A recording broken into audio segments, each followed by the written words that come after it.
Meatloaf is one of those classic comfort foods that you either love or you hate. There's really no middle ground with meatloaf.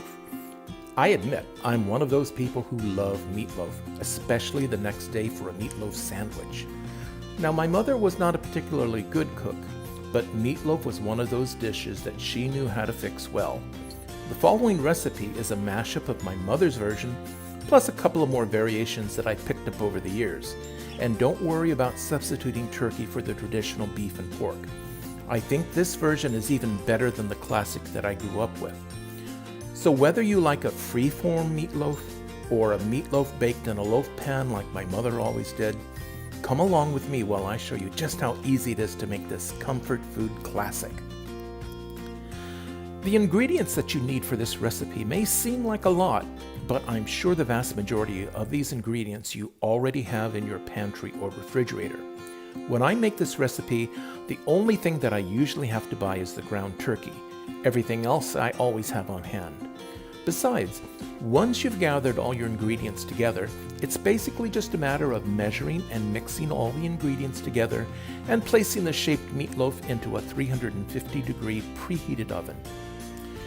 The ingredients that you'll need for this recipe are 3 pounds of ground turkey. I'm using 85%.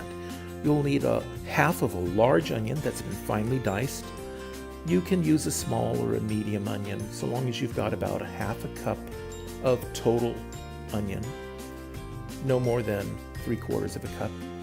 You'll need a pinch of baking soda, 3 cloves of garlic, salt and pepper to taste, 3 tablespoons of butter, Worcestershire sauce, dried thyme, Dijon mustard, 2 large eggs, quick oats, cornstarch, ground Parmesan cheese, and chopped parsley. The recipe will be in the description box below. Start by melting 3 tablespoons of butter in a frying pan over medium-low heat while you chop your onion and garlic. Add the chopped onion to the butter along with a pinch of baking soda and cook until the onions are tender. This will take about 5 minutes.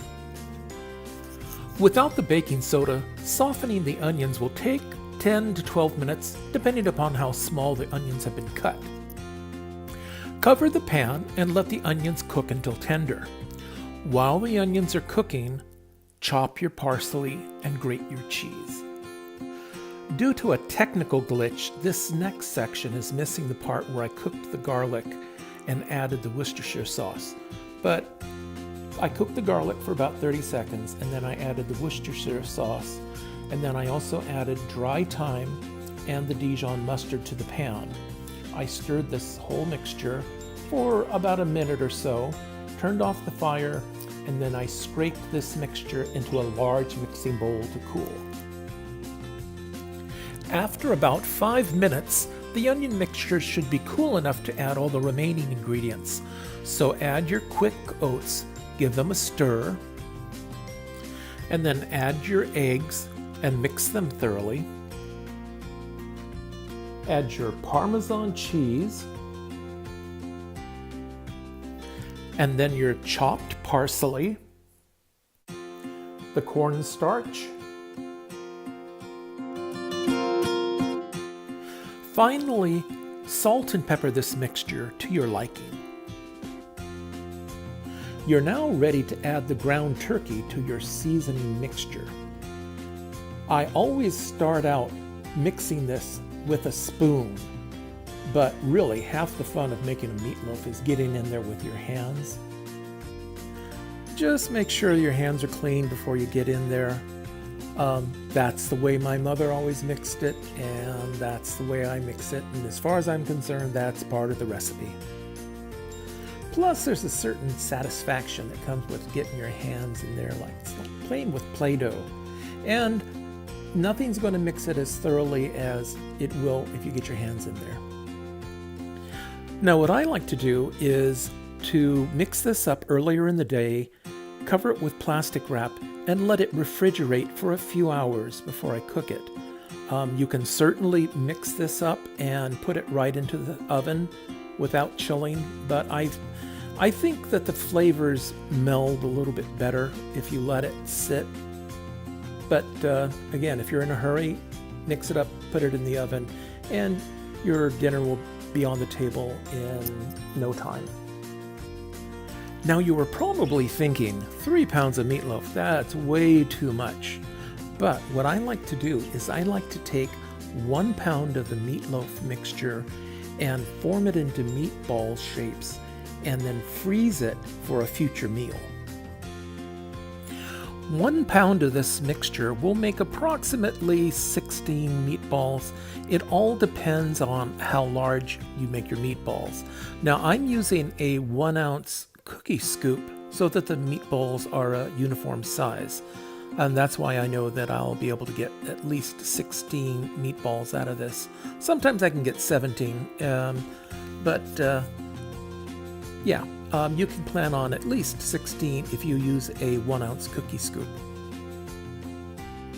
Once all your meatballs have been formed, put them in the freezer for about an hour, put them in a plastic bag, and then put them back into the freezer for long-term storage. For the remaining 2 pounds of the meatloaf mixture, I like to freeform the loaf in a sheet pan with a silicone baking mat and then glaze it with a meatloaf sauce. Now, the sauce can be something as simple as just ketchup, or you can make your own meatloaf glaze with ketchup, vinegar, Worcestershire sauce, and brown sugar. But I like to use my favorite barbecue sauce. What I do is I put about 1/2 cup of the barbecue sauce on the meatloaf and brush it thoroughly. When your meatloaf is done, it should look something like this. Mine took about 1 hour and 10 minutes cooking in my oven at 350 degrees Fahrenheit. Yours may cook a little bit faster, it may cook a little bit slower. You have to gauge by what your oven does. This meatloaf will benefit from resting about 15 minutes before you cut it. If you enjoyed watching this video, please hit that subscribe button, give me a thumbs up, and leave me a comment. I really enjoy hearing from all of you. So thank you, and I hope you give this a try.